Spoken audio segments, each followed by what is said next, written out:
Alors, bonjour à tous. Donc, nouveau cours pour les 6e SATI et les 6e fossés du collège Vauban de Maubeuge.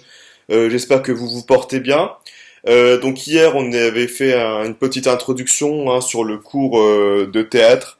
On avait fait une sorte de passerelle entre la farce sous toutes ses formes, donc les différents genres littéraires, et on avait directement plongé dans une nouvelle séquence, elle-même ici consacrée au théâtre. Donc hier, je vous avais plus ou moins dit en quoi consistait le théâtre, donc je vais le redire encore une fois.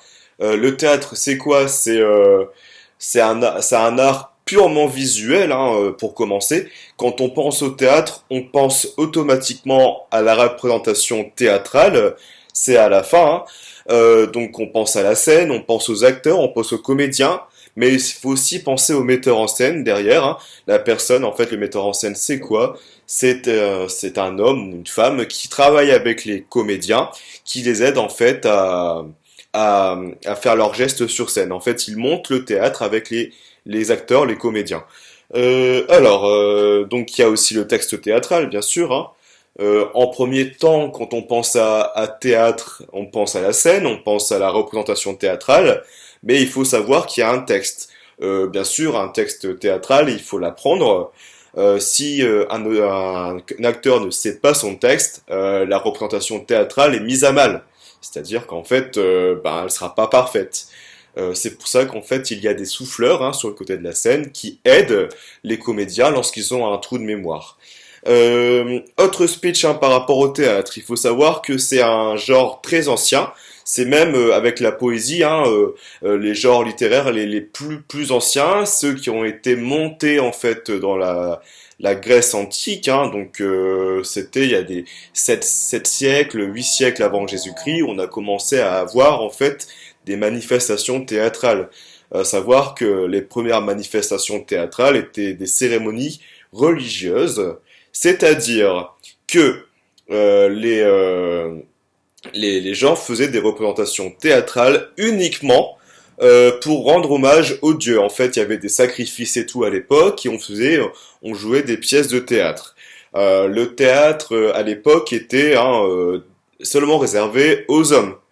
Pour ce qui est des rôles des femmes, c'était également les hommes qui faisaient le rôle des femmes. Bon, aujourd'hui, ça a changé. Mais tout ça, en fait, à l'époque, voilà, c'est comme ça.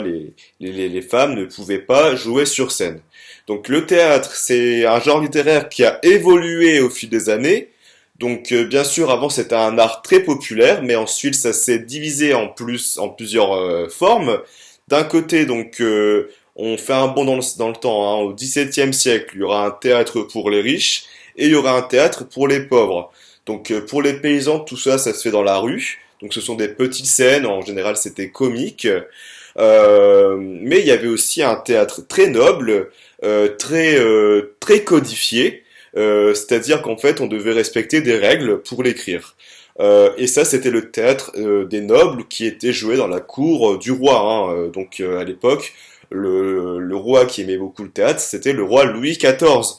Donc le roi, voilà, le roi Soleil, le roi du XVIIe siècle, celui qui a donné à l'art beaucoup d'importance. Alors, ça, je vous invite tout simplement à prendre en note tout ce que vous comprenez. Je sais que je parle vite, mais rien ne vous empêche de remettre la vidéo en arrière pour essayer de prendre des notes. C'est-à-dire prendre des notes, écrire les mots-clés, les mots que vous comprenez, essayer de les définir par vous-même. Donc ça, je sais, vous êtes encore un peu jeune pour le faire. Si vos parents peuvent vous aider, c'est vraiment super. Je vous propose de lire ce texte aussi. C'est un texte d'un auteur qui s'appelle Bougdanov, donc ça sera en pièce jointe sur Pronote et en 8 transferts sur la vidéo.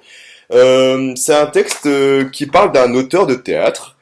C'est l'auteur de théâtre sur lequel on va travailler, et c'est le roman de monsieur, mais là je vais pas le dire, le nom, car ça sera à vous de deviner un peu de quel auteur il s'agit en lisant ce texte. En fait, ça va vous aider en fait de savoir de quel auteur je parle. Bien sûr, c'est un des auteurs les plus connus, hein. On va travailler sur cet auteur pendant toute la séquence. Donc, ce sera le point d'ancrage. Ensuite, une fois que vous aurez répondu aux questions qui vous seront posées par rapport à ce texte, je vous invite à regarder ce deuxième document Et c'est le début en fait de l'œuvre de l'auteur en question que nous allons commencer à lire. Donc je vous recommande de le lire à voix haute, de manière théâtrale, c'est-à-dire qu'en fait quand on lit une pièce de théâtre, il faut faire des gestes quand on a une indication sur les gestes. Il faut aussi mettre du ton, c'est-à-dire qu'en fait on ne joue pas du théâtre comme on parle dans la vie de tous les jours. Il faut faire en sorte que ce soit attractif pour tout le monde. Donc vous regarderez un peu comment est constituée une pièce de théâtre, une scène de théâtre. Ça on l'avait déjà fait ensemble, hein, donc vous savez un peu reconnaître une pièce de théâtre. Donc voilà, normalement, voilà, vous savez comment on fait. Je vous demanderai de m'écrire sur votre cahier à quoi on reconnaît en fait une pièce de théâtre. Et ensuite, je vous invite à le lire. Donc voilà, je pense que ça pourra vous occuper au moins 1 heure, tout ce que je viens de vous dire.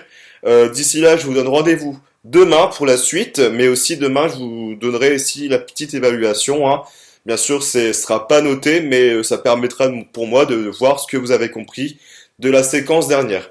Donc je vous dis en quoi ça va consister vite fait, parce que là je pense que la vidéo va être plus longue que prévu. Sinon, vous aurez un texte, des questions et des notions purement grammaticales et d'orthographe, et de conjugaison aussi. Et ce sera un texte qu'on aura étudié dans la dernière séquence. Donc voilà, il n'y aura pas vraiment de surprise, normalement vous savez. Donc d'ici là, je vous dis bon courage. Si jamais vous ne comprenez pas, vous pouvez toujours m'envoyer un mail. Les questions seront en description. Et d'ici là, je vous dis bon courage. À demain.